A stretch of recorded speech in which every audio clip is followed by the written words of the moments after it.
আসসালামু আলাইকুম, কেমন আছেন সবাই? আশা করছি ভালো আছেন।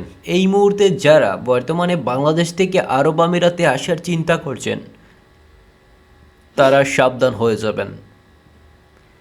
কেননা বর্তমানে বাংলাদেশ থেকে আরব আমিরাতে ভিসা নিয়ে আসা সম্ভব হচ্ছে না। এখন অনেকেই আমাদেরকে কমেন্ট বক্সে কমেন্ট করবেন, অনেকেই আমাদেরকে গালি দিবেন, বলবেন ভাই আপনি প্রতিদিন একই নিউজ বারবার কেন আপলোড দেন, বারবার কেন একই নিউজ বলেন। আমরা কেন বারবার একই নিউজ আপডেট দেই আপনাদেরকে এখন বলে দেই। ধরুন বর্তমানে আরব আমিরাতের কোনো ধরনের ভিসা চালু নেই, অর্থাৎ বাংলাদেশ থেকে কোনো ধরনের ভিসা বর্তমানে হচ্ছে না। এখন অনেকেই কিন্তু এই নিউজটা জানেন না। অনেকেই কি করেন, বিভিন্ন এজেন্সিতে যান আর সেই এজেন্সিতে কাগজপত্র জমা দেন, টাকা পয়সা জমা দেন। জমা দেওয়ার কারণে আপনাদের ভিসাও হয় না, অথবা আপনাদের ভিসাও হয় না, আপনাদের পাসপোর্টগুলোও জমা দেওয়া হয় না, মানে রিটার্ন দেওয়া হয় না। তাছাড়া আপনাদের টাকা পয়সাও আর ফেরত পান না। আপনাদেরকে আরব আমিরাতে নিয়ে যাওয়ার কথা বলে আপনাদের কাছ থেকে টাকা হাতিয়ে নেওয়া হয়।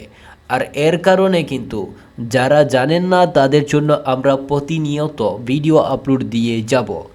এতে যদি আপনার ভালো না লাগে আমাদের ভিডিও, তাহলে আমাদের চ্যানেলটি সাবস্ক্রাইব না করে আনসাবস্ক্রাইব করে ফেলতে পারেন।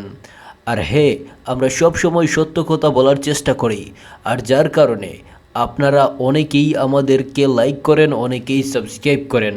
বিশেষ করে এই মুহূর্তে আরব আমিরাতে ভিজিট ভিসা চালু নেই, তবে ভিজিট ভিসা কিভাবে চালু আছে, কিভাবে আপনারা যেতে পারবেন সেটা হয়তো ইতিমধ্যে আমাদের চ্যানেলে পেয়ে যাবেন। আমাদের অন্য চ্যানেলেও ভিডিও আপলোড দেওয়া হচ্ছে নিয়মিত। যারা যারা আমাদের চ্যানেলে নতুন, চ্যানেলটি সাবস্ক্রাইব করে দিবেন।